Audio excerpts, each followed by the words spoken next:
Join Dalton and Jacob as they discuss the ever-changing world of trading card games. TCG Buzz starts now. Hello and welcome to episode 5 of TCG Buzz.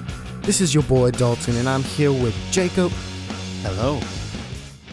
And in today's episode, we're going to be talking about Pokemon. In specific, we're talking about all the card sets that they've been released since 1996 or so, in celebration of their 20th anniversary. We're going to go through the history of Pokemon from the very beginning, talk about what sets we liked, what sets we didn't like, changes that were interesting, maybe changes we didn't like, and just our general thoughts on how Pokemon has evolved. Just a note, when we're referring to sets, we are specifically referring to sets released in the English format of the trading card game, and specifically talking about release dates in the United States, because, well, that's where we both live, and we both happen to speak English, and that's what we grew up with. We're actually going to be breaking down all these sets into eras, so we're going to start it off with the base era, starting off with the very first set called Base Set. Base Set? It's a basic set. Damn. Base Set was released in the very beginning. On January 9th, 1999. Oh, that takes me back to when I was like 3. Yeah. We were not very old then, and to be honest, I have never opened up a single pack of Base Set Pokemon cards, and I don't think you have either, have you? This is true. Very, very true. This was a little bit before our time. But I had a bunch of base set cards from trading or just hand-me-downs from my siblings and just finding them on the street because they're some of the most common Pokemon cards, most of them, because they sold so many of them because this was right when Pokemon was at its craziest. It was like, Pokemon Drain, let's get on it. Yeah, Pokemon, yeah. You did not live in the 90s and not collect at least a couple Pokemon cards, unless you were really old. Let's see, Dalton. What's the rarest card in the base set of Pokemon? Squirtle. Nah, I'm kidding. It was Charizard. Come on. Charizard was a beast. He was like the most OP card in the beginning of the TCG until obviously the new eras come along. But that's besides the point. You know, the odd thing was in the beginning, I wouldn't say he was the most powerful. I'd say he was the most flashy card. He was the only card in the original set that had damage of 100, and he was big and he was shiny. So the most powerful. Well, no, because power can mean a couple different things. I'd say the most broken card in the original sets was Alakazam. Just like in the video games, was a beast. All right, now tell me, what was the highest life points or HP for all the Pokemon? It was 130. 130. And how much damage could Charizard do? 100. Point proven. He's the most powerful card. Power isn't everything, though. In this case, it is. Well, what if I just use my Scyther and have him hit for 60 damage before it even gets to Charizard? Bro, he's destroyed. It's Charizard. Charizard's broken. You know, there are a lot of things to say about the base set era of Pokemon. Ask anyone, and they know some of the card art. You know, those images of base set cards or even cards from Fossil or Jungle, the next two sets, they're incredibly iconic. Everyone knows them. One of the most interesting things about the beginning of the Pokemon trading card game is we got it really, really late. We did? Mm-hmm. It came out in January 1999 here in the United States. The original base set came out in Japan in February 1996. So they got it. What date in February? I believe it was February 26th. I'm still older than the card game. Which is why they celebrated the 20th anniversary on February 26th, 2016, because it was 20 years since the original base set was released in Japan. But technically, the oldest English cards are only 17 years old. We got 3 more years, America, and we'll be there. Freedom. Wow. The English Pokemon TCG is almost old enough to move out of its parents' basement. And then you had Fossil Set, and then the reprint of Base Set, which was called Base Set 2. Wizards of the Coast at that time was the one running the English version of the Pokemon trading card game. They're not known for the most creative names. In fact, this won't be the last time in the podcast that you'll hear Base Set thrown around. All right, moving on to the next set, we have the Team Rocket era, which starts off with the Team Rocket set in April 24th, 2000. And it ends with... Team Rocket. Yeah. The Team Rocket set was technically not its own era of the TCG. It's more of a sub-era.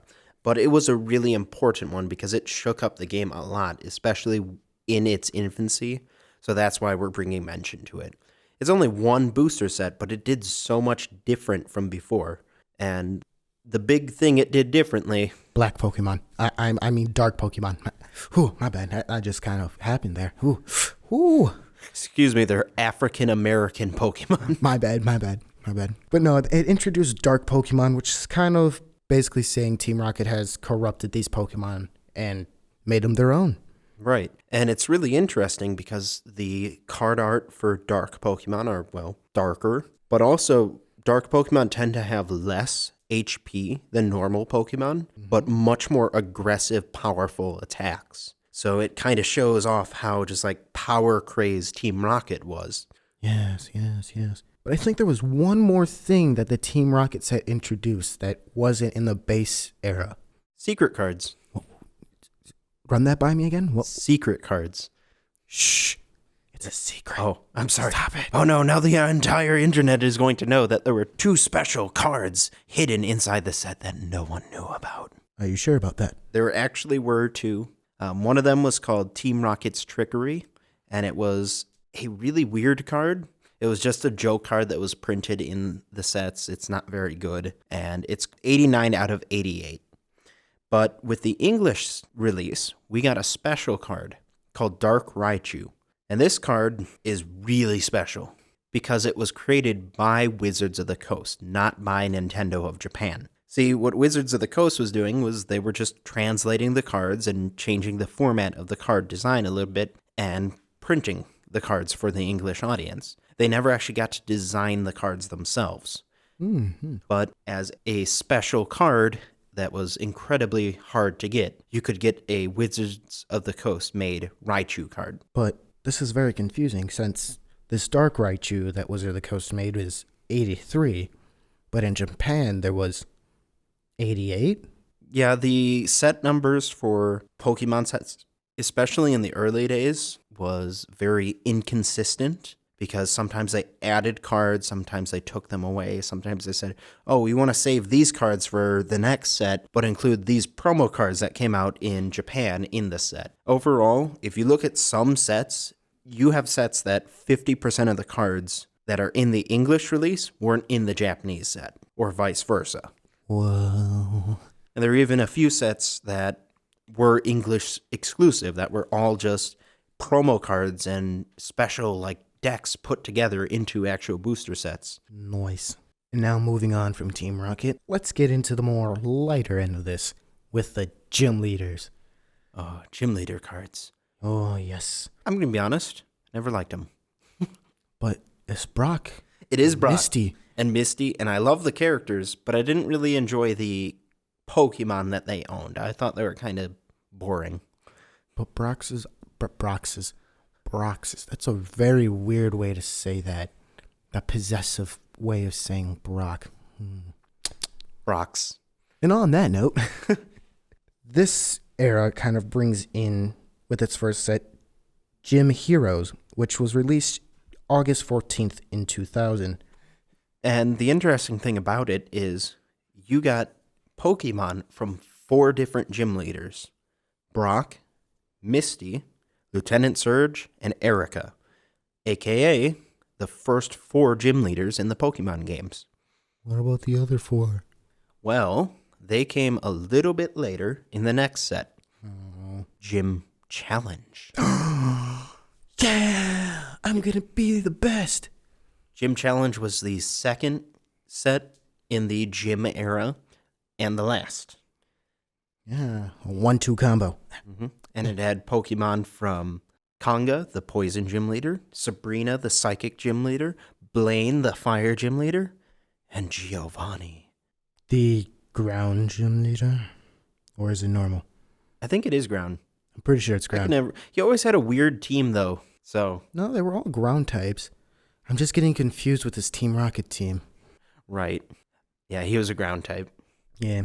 Although I think in Gen 1 they called him the Earth Gym Leader. And then they changed it. Same sense. Yeah. Makes sense. Yep. And then what was introduced in this era were Gym Leader Pokemon. Yeah. Pretty simple.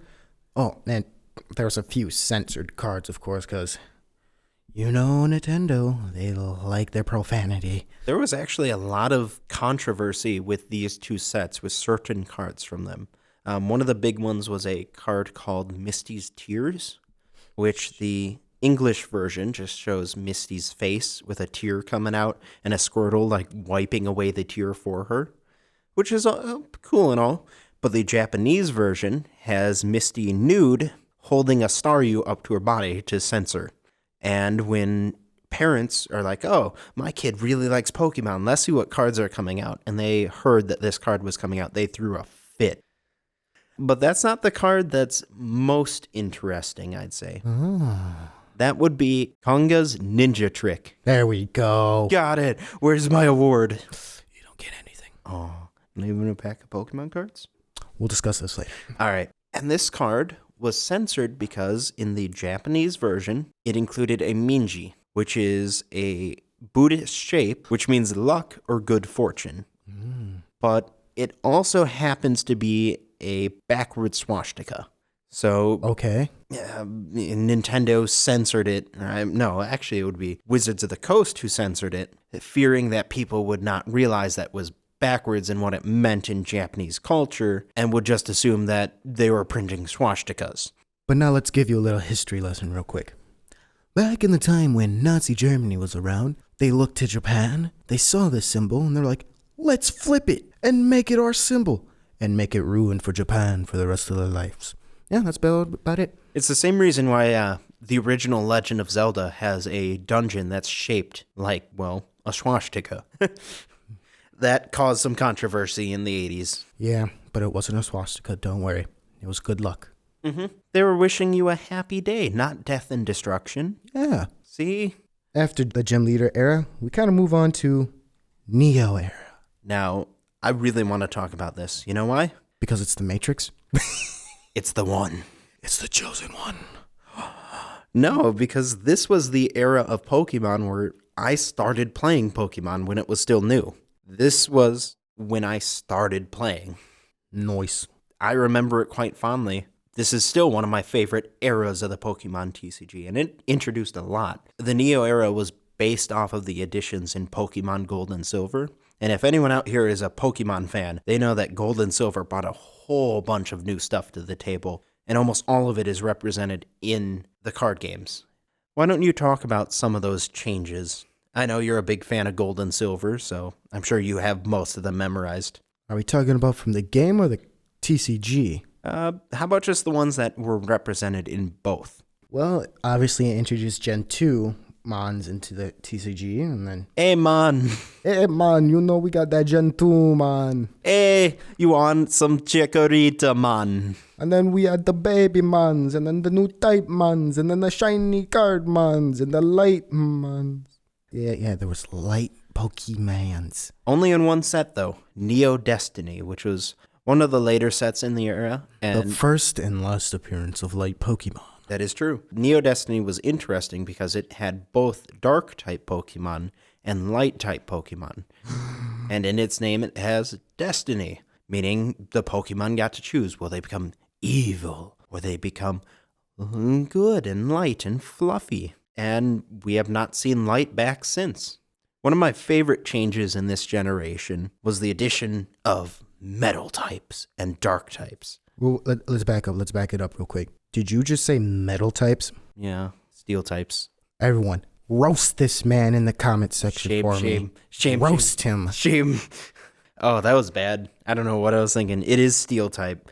But to be fair, as a kid, I did call it the Metal type for some reason. And I guess that just kind of stuck. But no, it is Steel type. And I don't normally call it that. I'm just kind of an idiot.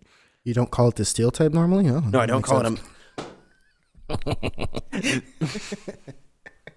Some of my favorite Pokemon from Generation 2 were Steel types like Steelix. I love Steelix. That defense, though. Skarmory's awesome. That defense, though. And then you've got dark types. Murkrow. Murkrow's awesome. And then you've got Umbreon. Umbreon's pretty cool. Dark types are cool. That seems like it pretty much wraps up Neo, right?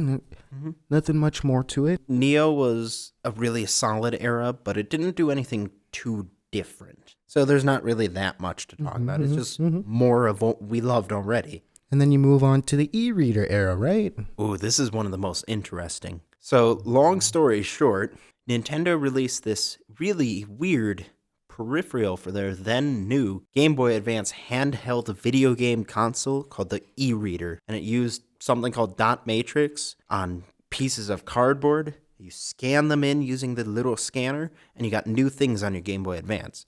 Nintendo said, oh no, where can we find a way to print a whole bunch of cardboard pieces of paper and put these dot codes on them? And they're like, oh wait, we already print hundreds upon millions of pieces of paper. Let's just put them on those. Seems reasonable. For the next couple of years, all Pokemon cards had e-reader stamps on them. This was also a really weird time for the English TCG because Wizards of the Coast was told that after that era, they would not be allowed to print any more Pokemon cards, and the license to do so would be going back to Nintendo, and Nintendo would be doing it themselves. So this was Wizards of the Coast's chance to pump out as many Pokemon cards as possible before the deadline to make themselves as much money as they could. And they did.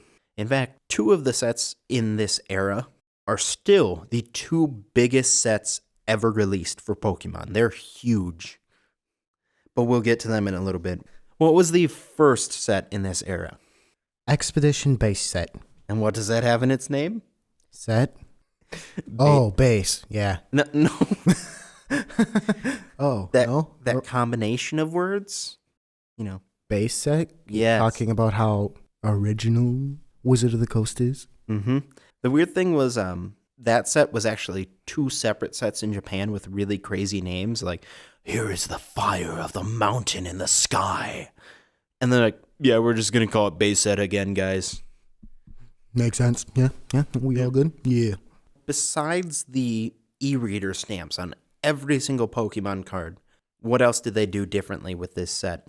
Well, if I'm correct, I believe they added Crystal Pokemon. Oh, Crystal Pokemon. With the Neo era, you had a very rare chance of getting a shining Pokemon. Not shiny, shining. I don't know why they called them that. They just did. And they were rare versions of Pokemon that had different artwork that was shinier. And they had crazy, weird abilities that were very strong. The catch with them was you were limited to only 1 copy per deck. So shining Pokemon were replaced with crystal Pokemon, and they're different. They do not have the 1 per deck rule. You can have up to 4, which is the standard for Pokemon cards, and in fact, most card games. And they were all, despite the Pokemon that they were, so some of them were like Nidoking or Poliwrath or Lugia, they were all normal types. But their abilities, their attacks, I should say, all cost 3 different types of energy. So you want to use your Nidoking's Horn Drill that does 80 damage, you're going to need a Psychic energy, a Grass energy, and a Fire energy. And they were seemingly random what 3 they were. So their attacks were really powerful, but you needed a deck specifically built to incorporate all 3 of those types. I see. It was trying to get a whole 3 elements into a deck instead of the typical 2, huh? Right. And the most interesting thing was every one of them shared an ability called Crystal Armor, which let them at any point switch types to one of those 3 types. Oh, so in all reality, it was a quad-type Pokemon? Pretty much. They were really unique, but since the e-reader era ended up being so short, despite having a bunch of cards, they were released really quickly, and then they were just gone. In and out. They were only released in 2 of the sets, them being Aquapolis, which is the biggest Pokemon set released.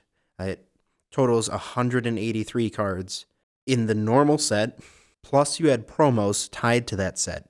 And every single card in the set had a reverse holo foil that you could get. Ooh, reverse holo. So altogether, that equals more than 340 different cards tied to the Aquapolis set. 340, you say? That's a lot of cards. And I'm assuming no other card game does this. Not really.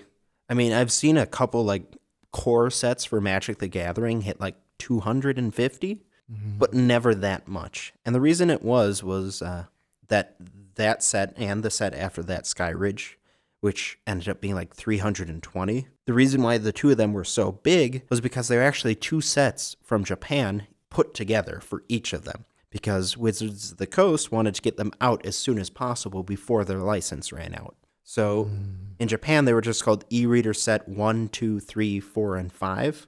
But then they had crazy subnames like the sky in the city, in the sky, in the ground, in the water, in the crazy name. I know. Aquapolis had sets 2 and 3 just slammed together. And then Sky Ridge was sets 4 and 5 slammed together. Mm-hmm. And with Sky Ridge, it was the last set ever printed and distributed by Wizards of the Coast for Pokemon. No. Last real set. They actually did a small set after that you could only get by attending official Wizards of the Coast tournaments. Oh, okay. And it was called Best. It was kind of like the best of set. You had a couple reprints, but also a bunch of weird joke cards and just stuff that Wizards of the Coast wanted to get out and just say, hey, have this before we go away. Yay. And to be fair, the best set is one of my favorite sets of Pokemon cards, and I want to collect all of them, and I'm pretty close. Nice. They're pretty collectible, especially since some of them are like alternate versions of themselves that you could only get for like being a judge at a tournament and stuff like that. So exclusive. Mm-hmm. So some of them are really hard to find nowadays. But now we gotta move on because Nintendo's taking charge. It's a me, Mario. Crushing Wizards of the Coast dreams. Yahoo! And with Nintendo's newly restored license to print their own cards in America, we start off with the Ruby and Sapphire era, which also introduced a new art change as well. Mm-hmm. So cards are sleeker, they're slimmer, the same size, but the borders are all smaller and it gives more room for text and more rooms for pretty artwork. They did something a little bit controversial, and it wouldn't sound controversial, but they removed something that was on Pokemon cards since the very beginning. The Pokemon's level. No. And you would say, oh, what does it matter? Levels aren't important, but you'd be wrong. My goodness, why would they do such a thing?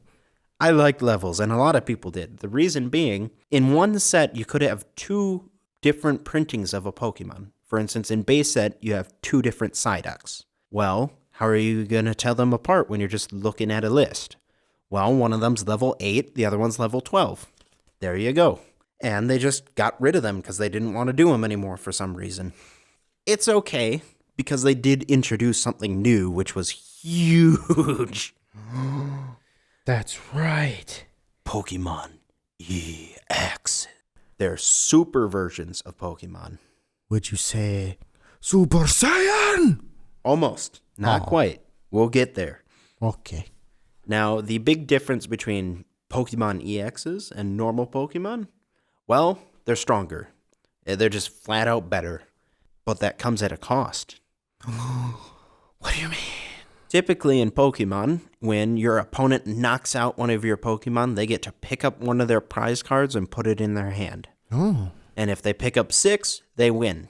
Ah. But if your opponent destroyed a Pokemon EX, they get to pick up 2 prize cards. Ugh. So you're getting twice the power in one Pokemon, but you're also getting twice the risk. Makes sense. I take it. Mm-hmm. So something really unique is that the first couple printings of the early sets of the Ruby and Sapphire era included e-reader card functionality, just at the bottom of the card. And this was English exclusive. They did not do this in Japan because the e-reader had been out for several years in Japan and it was dying. Because of the way technology works, it had just come out recently in the United States. It was only like a year old. So they wanted to give it a little bit more of a lifespan. Unfortunately, whereas using the e-reader cards in the e-reader era could unlock things from Pokedex entries to trivia to actual full games using some of them, well, all you got was a couple little bits of stats on your Pokemon, like its height and its weight, if you used one of the Ruby and Sapphire e-reader cards. Wow, that's so... Ooh, yay. Yeah. It's not that great. I mean, I get why they did it, but there's really no point in like collecting them as e-reader cards because they really don't do anything. Yeah. Well, it looks like that sums up Ruby and Sapphire there. Oh no. How did I forget this? Pokemon Star. Pokemon Star. And they're actually called Pokemon Star. But they're not written as star. It's the Pokemon's name and then a symbol of a star behind it. This was Nintendo's response to the old Pokemon Shinings. Ah, I see. So they're shiny Pokemon with one major difference from the old Shining Pokemon. Once again, you have the one per deck rule. Uh-huh. But this time, if it's an evolved Pokemon, let's just say a Vaporeon or a Charizard, and they're Pokemon Star, you do not have to evolve them. Wait, are you telling me they're basic? They are basic Pokemon. Bruh. So you can just play that Charizard from your hand onto your bench. Man, way to break the game, guys. This is why those cards were so powerful, dude. But they were also incredibly hard to find. Oh, it all evens out. But it made it so the players who could afford to play the game got a super huge edge against the players who couldn't afford to spend hundreds of dollars on cases of cards. Well, now that we talked about stars and the new shiny and Pokemon that Nintendo has released, it completely wraps up the Ruby and Sapphire era, which allows us to move on to Delta species. This is another sub-era. It's technically part of the Ruby and Sapphire era, but it also does something completely different. And this one shook up the TCG for years. And just like the era is called, it's all about the Delta species, which are one of the coolest things Pokemon has ever done, and also one of the most annoying.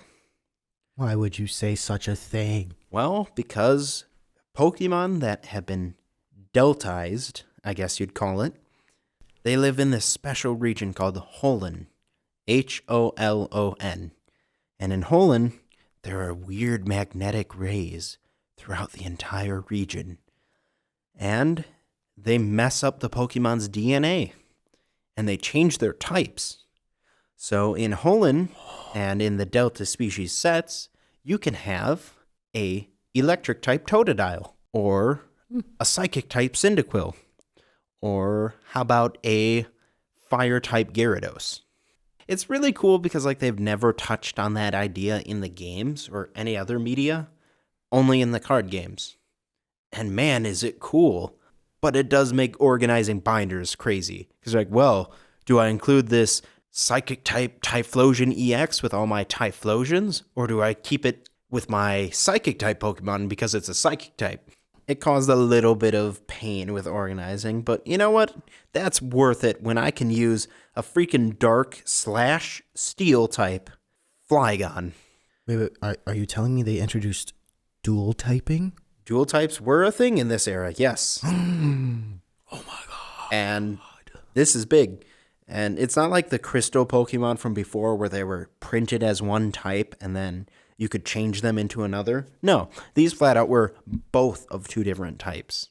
And because of that, there are also Pokemon that had weaknesses to two different types or resistance to two different types.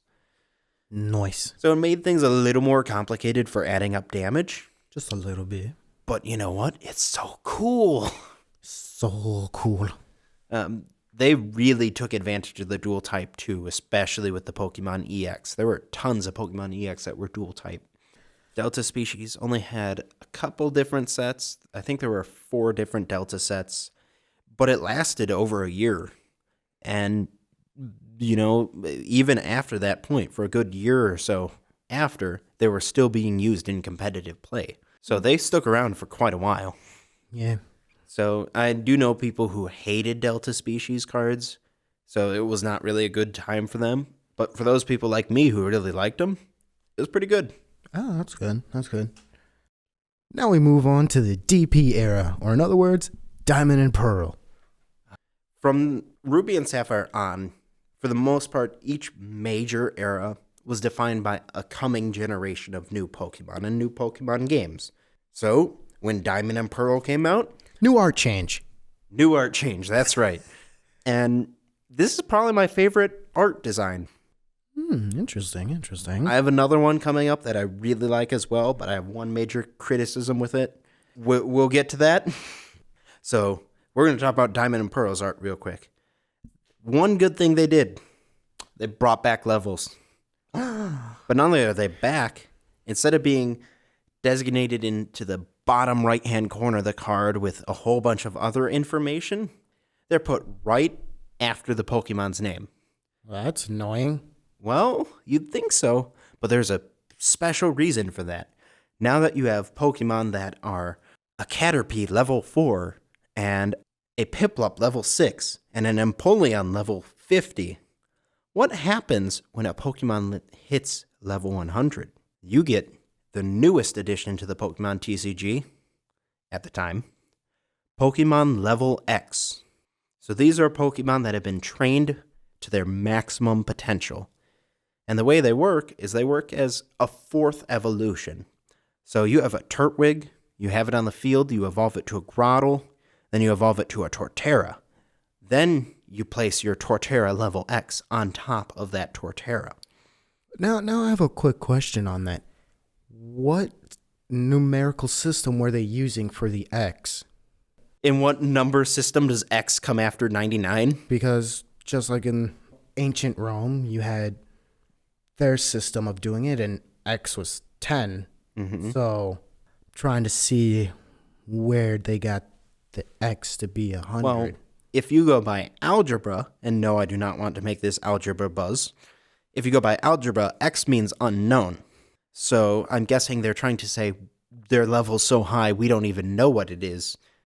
Okay, I'll accept that answer. But they really should have used actual numbers that were really crazy, because I would love to make a scouter level joke. His power level is over 100. So OP.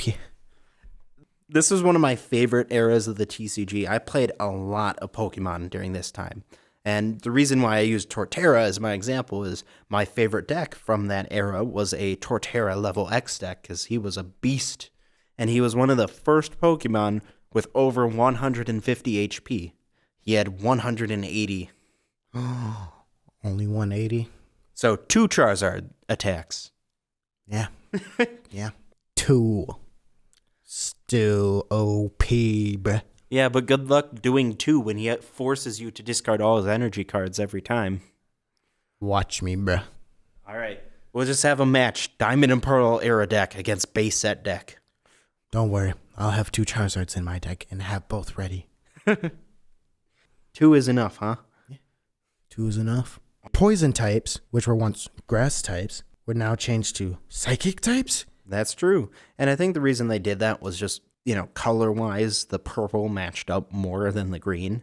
And plus, grass was one of the most represented types because you had bugs which were represented as them, you had poison, and you had grass. And even some ground-type Pokemon were represented as grass types. But I kind of wish they just introduced a new color scheme and a poison type. That would have been nice, but, it ended up working for the most part. It's true. But the one weird thing is, in the Pokemon TCG, poison is weak against psychic. Yes. So it made them weak against themselves. Yeah. Yeah, that's not too strange. It makes sense. I guess. But what else was introduced? There was something else. Oh, you're talking about the new basic energies. Oh! Up until that point, if you wanted to use a dark-type Pokemon or a steel-type Pokemon, you had to use a special energy. And it was an energy that provided either a dark energy or a steel energy. Ah, nice, nice. But with Diamond and Pearl, they started just printing regular old energies for them, which is a good thing because it means more people could play with them. Plus, with those old school energies, like the metal energy from Ruby and Sapphire. Metal? Yes, it was actually called metal this time. It's not me goofing. Okay. Because of those cards being listed as special energies, you could only have up to 4 copies per deck, whereas normal energies, basic energies, you can have as many copies as you'd like. So just having steel energies and dark energies as basic energies was a really good thing. And honestly, something I'm surprised they didn't do before. Yeah, it took them some time. They had to realize their mistakes. It happens. Happens to the best. Don't worry, Nintendo. We got you back. This era was one of my favorites, and now we're going to have to move to my least favorite by far, the Platinum era. What? Yeah, But Platinum is the continuation of Diamond and Pearl. it sure is. So why is it your least favorite? Well, because they made a big change to the game. They added a new type of card, which, in my opinion, of the special cards they released, was probably the least fun. Which is? They're called Pokemon SPs, sometimes. The confusing thing is there were different types released, and they went under a different name. But the umbrella name is Pokemon SP. This is a callback to the gym leader sets. Back when you had Pokemon owned by gym leaders, you had a Blaine's Charizard. Well, they did it again. And with the first set, Platinum, they introduced G Pokemon. No, they were not gangsters. You mean Galactic? Galactic. Wow. They were Pokemon owned by Team Galactic. But in the next set, they released Pokemon owned by Sinnoh gym leaders. So they were Pokemon GLs. But then they came out with another set which had Frontier Brains. So they were Pokemon FB. But also it had focus on Cynthia's Pokemon. So it had, and she was the champion. So they were Pokemon C. And you had the Elite Four members. So you had a Pokemon E. Other words, you're complaining for no reason. No, because you don't know the unique thing about them. That's true. Almost every single one of them were evolved Pokemon in the second or third evolution that you could play as basic Pokemon. So in this era, no one evolved their Pokemon. Nice. Sounds like a cool thing, right? But the problem, it was broken. But specifically one type of them were broken. The Pokemon C, the Cynthia cards. They were utterly broken. So everyone who played Pokemon seriously used them. Well, let's be honest. Cynthia is arguably the best champion and Pokemon trainer in Pokemon history. But here's where it gets confusing. They also released Pokemon SP Level X's. So these were Pokemon SPs, so you had a Garchomp C, but then you could evolve it into Garchomp C Level X. My brain can't handle this complexity. It got really complex and it turned off a lot of new players. But here's the thing. I have a Garchomp. I can evolve it into Garchomp Level X, but I can't evolve it into Garchomp C Level X. I have a Garchomp C. I can evolve it into Garchomp C Level X and also Garchomp Level X. But then if I have a Garchomp FB, it can't do anything. Bro, that's deep. So we moved from one of my favorite sets to by far my least favorite eras to another one of my favorites. If you follow the Pokemon games, you had Diamond, Pearl, and then Platinum. The next games coming out were Heart Gold and Soul Silver. Because Heart Gold and Soul Silver were coming out, Nintendo had to get that cash grab with the new era of the Pokemon TCG. HGSS. And you know what that means? Art change. Makes sense. The weird thing is, in this time, they did too many art changes. Because Diamond and Pearl was only around for 2.5 years, and it was a brand new art style. And then, another art change with Heart Gold Soul Silver comes around. And then Heart Gold Soul Silver, which was one of the shortest full eras, came out for only like a year. And then, art change with Black and White, spoiler. So people really didn't have time to get used to Heart Gold Soul Silver's art style, which is a shame. Because minus one criticism, it is the best art style they've ever done. The colors are vibrant. They leave a lot of room for the actual Pokemon art. My one criticism is in the fact that they decided they really wanted to simplify the card design and remove a lot of the fluff. And one of the things they removed was the level. Why do you hate the levels? They brought them back for one art style, and then immediately got rid of them again, which of course meant that level X's were gone. Well, if you ask me, levels seems kind of pointless. I know. I am pro level. Use more like semi-pro level. If not rookie. I didn't even try to make the joke. I don't understand why this is so funny. Because I just went pro because pro means you're for something, and then level. I did not mean pro level. Oh, okay. Now that the cool Pokemon level X are gone, we're going to need something to replace them with. But instead of replacing them with one new gimmick, we got two. So the first one's Pokemon Prime.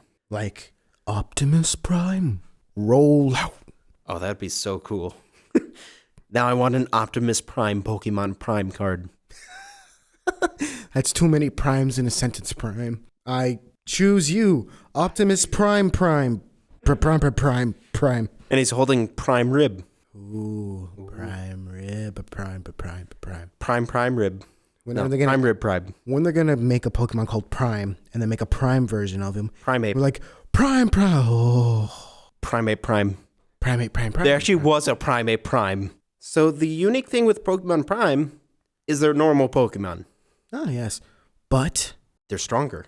But unlike all the older new Pokemon, they don't do anything new. So you don't have to pay extra costs for them. You're not limited to how many you have in a deck. They're exactly the same as normal Pokemon, just a little bit shinier and more powerful. But you said there was two gimmicks. There are two gimmicks. So I got the Prime. What's the new gimmick? Because Prime was so basic, they had to have something crazy to get all the kids in. And it doesn't get any more complicated than Pokemon Legends. So, they're legendaries? Yes, all of them are. But they're special because their cards are sideways. They're landscape view. Pokemon Legend, not only are they sideways and legendary Pokemon, but they're two legendary Pokemon. Two? What you mean, two? The way they work is you have two sideways cards that you play together, and you put them together, and they make one big card together. And they are two legendary Pokemon paired up together, and they're your typical combination. So you have one which is Lugia and Ho-Oh Legend, and you have one which is Darkrai and Cresselia. You have Dialga and Palkia, etc. Basically, you have either duos or the beginning duos of the trio. That's right. All right. And they were really cool, but there's a problem. What? In my opinion, Nintendo really screwed up with them. Why do you say? Let's say you open up a cool pack of Pokemon Heart Gold and Soul Silver Triumphant. Yes. And you open it and you see a little glimpse of shine. And there's a Pokemon Legend in it. Oh my god. But oh wait, you only have one half. Wait, what? You could not get both halves in the same pack. So a whole bunch of people ended up with random halves. And they're just like, oh, I don't have anything I can do with this. But the reason they did that was people were like, oh, well, I got to complete it, so I got to buy more packs. But no one ever did, huh? No. If they did buy more packs, they ended up getting another half to a different Pokemon Legend. Ah, great. So the biggest thing I would have done was include both of them in the same pack. And come on, you could have done it, Nintendo. You could have figured out a way to. Or, if anything, if someone, say, were to buy a box of it, well, I shouldn't say this because I don't know how rare they actually were, but if they were rare to 2 per box, you make it so that it was in the same box, if you know what I'm saying. That would have helped. That would have been bare minimum. Yeah. But they didn't. At last. And that kind of ruined Heart Gold and Soul Silver's tournament play. Yeah. People ended up not even using them and just focusing on Pokemon Prime, which were a lot less needy. Because the other thing is you can't play a Pokemon Legend from your hand unless you have both halves. Oh, good on them. So people are like, why would I do that when I would just use the equally strong Pokemon that I can just summon on their own? Yes. That were slightly more common. Yeah. So Pokemon Legend were incredibly shiny, incredibly cool looking, incredibly worthless pieces of paper. That's just my opinion. Some people still like them, but $2. I give you $2. you know, that's what most of them are worth nowadays. Ah, yes. Within that short and painfully disappointing era of Heart Gold and Soul Silver, we move on into new and better generations called Black and White. Art change. Yep, that's about it. That's all we have for it. Yep, that's it. Yes, that's definitely it. Side note, Black and White is my favorite generation of Pokemon. Yes, because it has black before white. We did it, people. We did it. However, it is still racist because the cotton Pokemon is exclusive to Pokemon Black. Black and White is a really interesting era of Pokemon because with the games Black and White and the first couple sets of the Black and White era TCG, they forced people to use new Pokemon because they didn't release any of the old Pokemon. You had to use something new.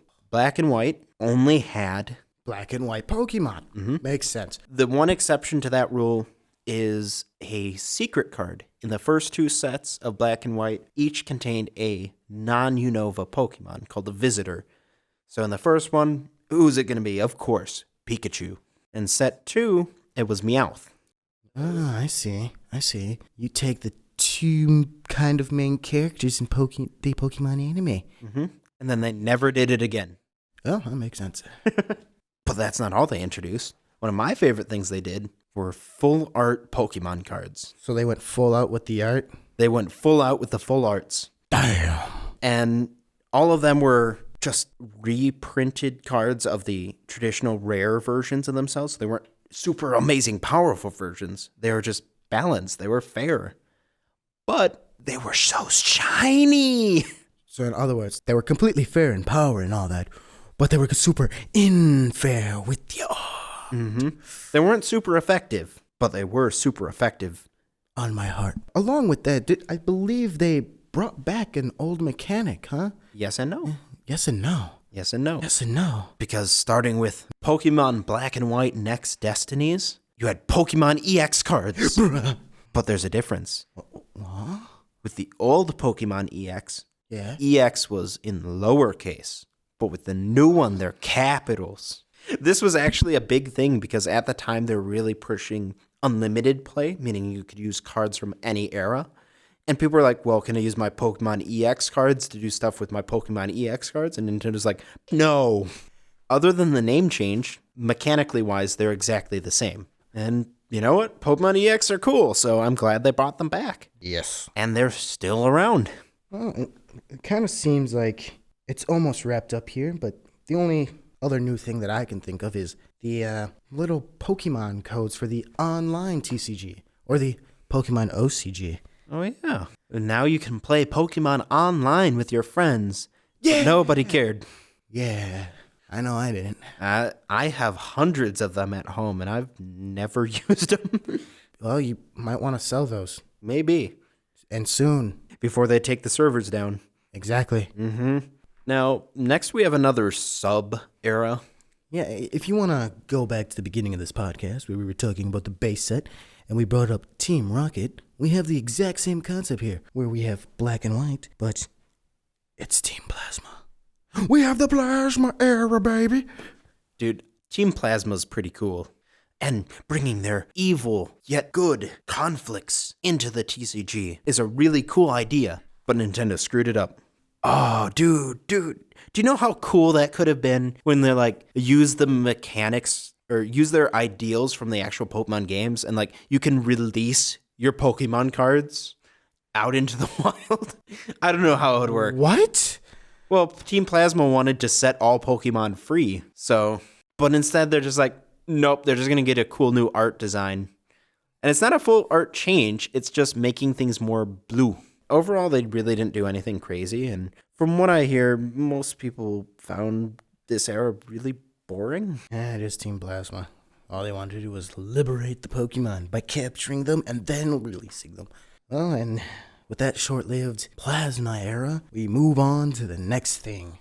X and Y, or XY, or how would you say that? Zai? Zai? Would it be Zai? I think it's Zai. Zai? So, with Zai, we've got another generation of Pokemon. Yes. Mm-hmm. Called X and Y. But here we've got Pokemon Zai. This is totally different. Yes, completely different. It's Pokemon Zai.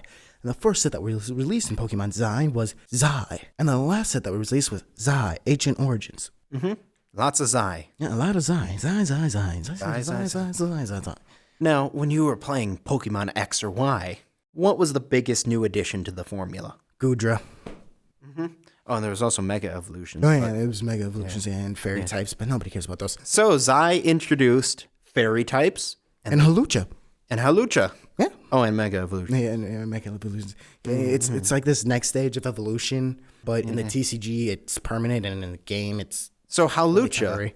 Hawlucha Hawlucha. got 3 cards printed in this era. 3. All awesome. And they all had flying press. Oh, and also you had Fairy type energies now.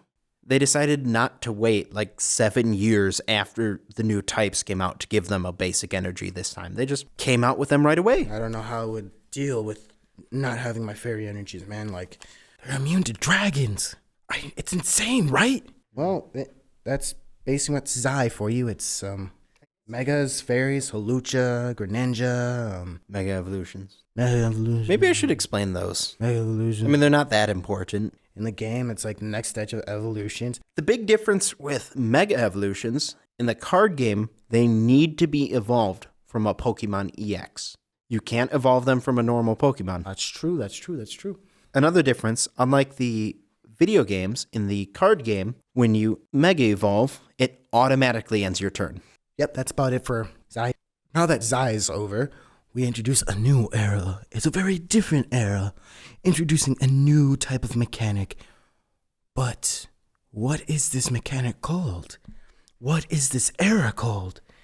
It is the one, the only break.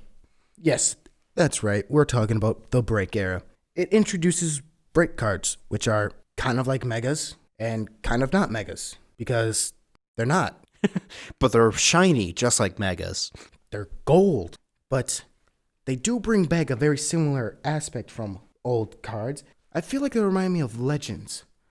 The whole thing that they're sideways, landscape. But the big difference here from Mega and Break is Break, you place it right on top of the card, right? Landscape-wise, on top of the picture, giving it a new ability or an attack and keeping all the old ones and increasing its health, of course, and all that good stuff. There's one other important thing with Break. If you have a Noiverm Break, you don't have to put it on a Noibat or a Noiverm. It just has to be the same type, which is really weird when you have your Mr. Mime turn into a Noiverm Break.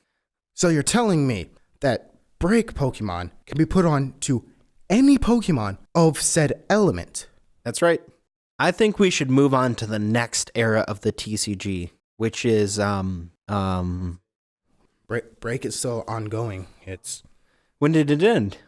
It hasn't ended. It's ongoing. Are you saying I can go to the store right now and get Pokemon Break packs? Well, you can get Pokemon Break, you can get Pokemon Zine. Pokemon Break is the most recent in the TCG for Pokemon, and it's still out there today. We only have 2 sets so far for it. Well, that looks like all the time we have for today's episode. But before we go, are there any sets out there that our listeners should be aware of? Absolutely. There's a big one coming out. Oh, what is it? Magic the Gathering, bro. Wait, what? April 2nd, 2016.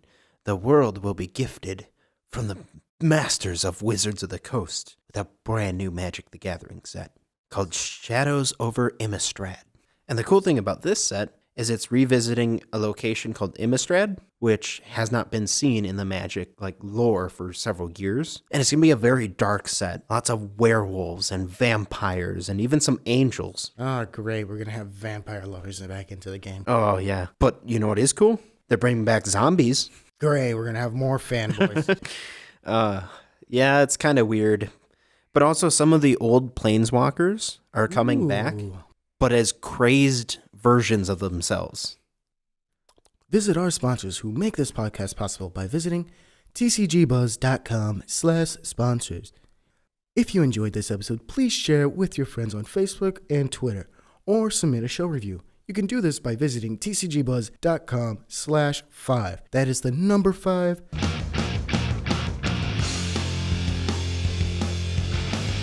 Till the next episode, I'm Dalton. And I'm Jacob. This was TCG.